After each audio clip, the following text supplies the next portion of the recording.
इस राज्य के दो बड़े ज्वलंत मुद्दे हैं। जिन मुद्दों को लेकर के सरकार से जो मांगे हैं वो मुद्दों को मैं आप सबके सामने विषय को यह रखता हूँ। एक तो आप सब लोगों के ध्यान में है सूर्या हांसदा जी संथाल परगना के गोड्डा जिला लालमटिया से आते हैं और 10 अगस्त की शाम 6 बजे उनको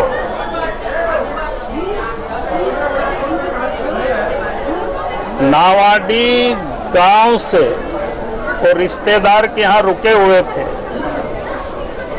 उनकी शाम 6 बजे गिरफ्तारी होती है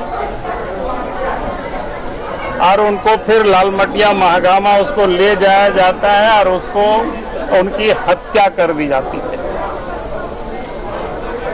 उस तस्वीर को आप सब लोगों ने देखा होगा तो वो बिल्कुल विभत्स दृश्य है। वो तस्वीर देख करके ही लगता है इनकाउंटर नहीं है बल्कि उनको 3rd डिग्री टॉर्चर किया गया और जब वो मर गए तो उनको जंगल की तरफ ले जा करके गोली मार करके और बताया गया कि इनकाउंटर हुआ। तो मैं उसके बारे में थोड़ी आप सब लोगों को एक जानकारी देना चाहूंगा। सूर्या हांसदा जी एक राजनीतिक व्यक्ति थे, आप सब लोगों की जानकारी में होगी। बोरियो विधानसभा क्षेत्र से एक बार नहीं 4 बार वो चुनाव लड़े थे और उस क्षेत्र के लिए वो काफी लोकप्रिय भी थे। आज भी अगर आप उनके घर जाएंगे तो गरीब के बच्चे, असहाय बच्चे, अनाथ बच्चे 350-400 की संख्या में वहाँ रहते हैं। निःशुल्क उनकी भोजन, वस्त्र और पढ़ाई की वो व्यवस्था करते थे। आज वो सारे लोग भी अनाथ हो गए। फिर उनका जो परिवार है एक सोशल है, सामाजिक है। उस परिवार गांव के भी वो प्रधान है, एक नहीं बल्कि 2 गांव के। फिर सूर्या हांसदा की जो मां है वो गोड्डा जिला में उस क्षेत्र से जिला परिषद के सदस्य भी वो रह चुकी है। मैं इसलिए इस बात को कह रहा हूं क्योंकि वो परिवार राजनीतिक परिवार है, सोशल परिवार है और उनकी पत्नी सूर्या हांसदा की पत्नी ECL में सर्विस भी करती है। सत्ताधारी दल में जो बैठे हुए लोग कहते हैं कि उनके ऊपर केस था, तो आप सबके जानकारी के लिए उनके ऊपर 24 केस था और 24 में से 14 केस से वो बरी हो चुके हैं और सूर्या के ऊपर 24 में से जो 15 केस था वो 2010 तक में था, यानी 2003-04 से 2010 के बीच में उनके ऊपर 15 केस था और 2010 से 20 के बीच में उनके ऊपर कोई केस नहीं था। जब झारखंड में हेमंत सोरेन जी के नेतृत्व में सरकार बनी तो उसके बाद 2020 से 2025 तक 9 केस और दर्ज किया गया, क्योंकि वो वहाँ के माफियागिरी का विरोध कर रहे थे, कोयला की लूट का विरोध कर रहे थे, बालू की लूट पर विरोध कर रहे थे। तो उनके ऊपर 9 केस हो गया 2020 से 2025 के बीच में और उसमें 5 केस पर वो जमानत पर थे और 5 केस जमानत की जो प्रक्रिया होती है उसमें थे।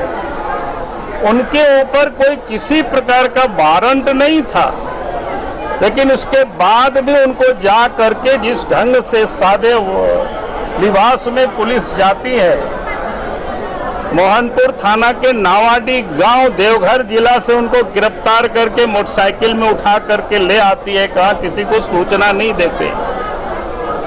और जहां उनकी लाश भी फेंक दिया गया था, मार कर बताया गया मार करके कि इनकाउंटर हुआ है, तो वहां प्रेस तक को जाने भी नहीं दिया।